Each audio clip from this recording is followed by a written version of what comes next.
All right, what is up? Welcome to my channel. Today we are making DIY style Play-Doh. If you've got kiddos at home and looking for something to do with a few common household ingredients, you can make some Play-Doh as opposed to going out to the store and buying it or waiting several days for it to be delivered. Now, it is not the same in terms of texture, but here are the ingredients that you'll need. We've got flour, salt, cream of tartar, got some oil, and water.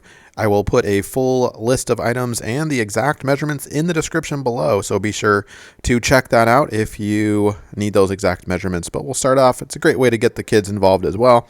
We got a cup of flour for each kid, 2 cups of flour total. Next up, we'll add our salt. Notice we are putting it all in one bowl about this size. And you'll see how much this actually yields when we're all said and done as well. So if you want to double this recipe, increase the bowl size. That is certainly possible. And now we'll add a couple tablespoons of cream of tartar. Kid wants to taste it. Yeah, go for it if that's what you want. Gross.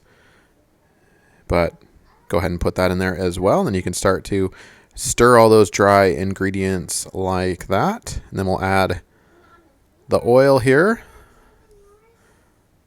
to the mix dry. And in the meantime, we're going to be boiling some water. About 1.5 cups of water will do the trick. And once that's at a full boil, we'll go ahead and add that in just like this. Obviously, don't let your kids do this part. Very hot. And we will take a wooden spoon and go ahead and stir that up really well. This is what it should look like. Just keep stirring. Just keep doing this. Not too bad. Now, as the stuff cools, it's going to harden, kind of like Play-Doh, right? Right now, it's pretty warm to the touch still. That boiling water doesn't just cool down instantaneously. But it's generally workable with your hands at this point. Although, touch it to make sure it's not too hot for you, right? But it kind of looks like mashed potatoes a little bit. But again, as this cools and as we work it, we are going to start to see and feel it turn into Play-Doh. So check out the technique here. Just kind of pat it and then fold it, roll it, rock it, whatever you got to do. Just knead it up just like you're kneading some dough. Push it with your fingers. Whatever it takes. And you can go ahead and rinse out that bowl or wash that out if you'd like, or wait till a later step. Now what we're going to be doing as this cools, it's feeling more like Play-Doh. We're going to be adding some food coloring. Yes, I didn't mention that earlier, but we do want to color these, so you can go ahead and grab a portion of that and put a few drops in, and you can really design your own color, right? If you want it lighter, more pastel-like, don't use as much. 2 drops maybe will do the trick for you, maybe 3. Or you can double that for kind of a deeper color if you'd like.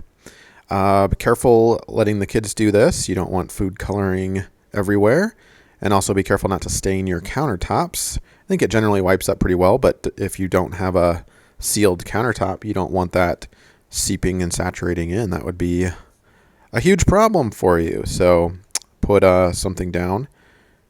And we're doing the red here. We got the blue taken care of. Add a little bit more. Notice you kind of make a depression, put the food coloring in, and then kind of fold around it. You might get some on your hands, but it's no big deal. And then check out the technique here. Just work that food coloring into the Play-Doh so it's generally uniform. Doesn't have to be perfect. And I'll actually do the green one. And certainly at this point, the temperature is no longer an issue. So it's, like I said, it's cooling down. It's a little warm, but not anything like it was. And you can do green, red, yellow, blue, or whatever you want. And your portion sizes, well, before we talk about that, you can go ahead and get out a bunch of toys for the kids, right? Just a bunch of kids' kitchen utensils. For them to poke and cut and scoop the Play-Doh. And obviously, it's not a professional set of toys by any means, just some things we have lying around. All right, so a pretty affordable, efficient way to entertain the kiddos. Homemade Play-Doh. They can make all kinds of cool creations. And they do fit nicely depending on how you cut them, the portion sizes, into Tupperware for storage. And good luck trying to keep those colors separated. My kids love to mix them up immediately, so it probably won't go like this go in there looking like this. But anyway, you do what you can, right? Hopefully this video has helped you out. Click that like button and don't forget to subscribe to the channel for more do-it-yourself projects and cool videos. Thanks.